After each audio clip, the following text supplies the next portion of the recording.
Zakin, aka Jack is the Truth. I'm delighted to be joined post-match by Frank Warren. How you doing, sir? I'm good. Yourself? I'm really good. I'm really good. Frank, the consensus in the whole after this fight, after Daniel Dubois got his victory, was that it was reminiscent of the fight between Anthony Joshua and Dillian Whyte. Are you hoping that this has the similar sort of effect on Daniel Dubois' career? Well, I hope so, but I think the difference between that fight is that Daniel's only 21 years of age. He's a baby, and he's showing such maturity. And what he did was devastating. It was a devastating finish. Devastating.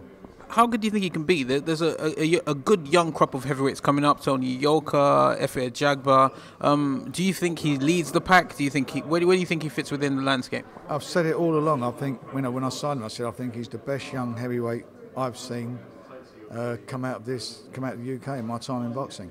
And he's done everything that's been asked of him. He's done it in style.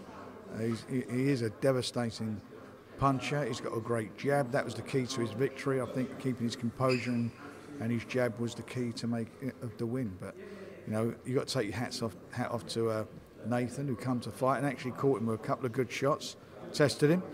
So it was a good night, and it won't be the end of his career. We'll bring him back, and Daniel will go onwards and upwards. Do you think that the most impressive quality was him keeping his head, despite the fact that there was a bit of needle between both of them, that he didn't go in there and trade, he kept his discipline and kept his jab? That was the key. I said in interviews before the fight, the winner of this fight is the one who can maintain his game plan and his composure, and he managed to do that.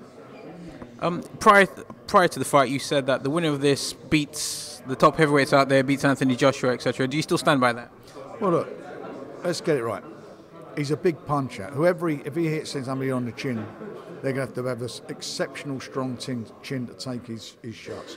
It just means what he's got to do. He's got to gain more experience still. He's got to work on a couple of things, which is his defence. But he looks like the real deal to me. He's as much as anything. If anyone said to you, what young heavyweight do you want at this stage of their career, it's a no-brainer. No, I agree. What's next for him? What do you think you have planned next for Daniel? He'll fight again in September, and hopefully onwards and upwards with his career. Okay, I'll go ask you really quickly about the heavyweight fight between Joyce and Jennings. People felt it was controversial. He didn't win by that margin. What was your opinion of the scoring in the fight? Well, to be quite honest, I felt that he would. I always felt he was going to have a problem with Jennings. I thought Jennings is a tough cookie.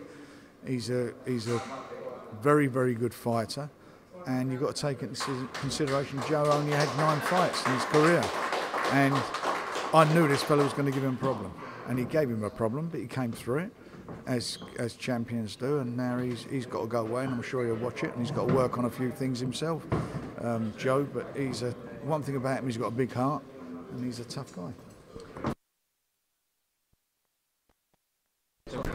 No worries. Well, if you enjoyed the video, feel free to hit the like, subscribe, and share. As always, if you want to support us to the next level, head over to the patreon.com/ThaBoxingVoice. We have tons of exclusive from Border Wars, Entitled, betting shows, the list goes on and on and on. But in addition to that, if you guys have questions for fighters, trainers, and promoters, this is where you can submit them. We will run out, get these questions answered, and put it back on the show just for you guys. Appreciate it. Peace.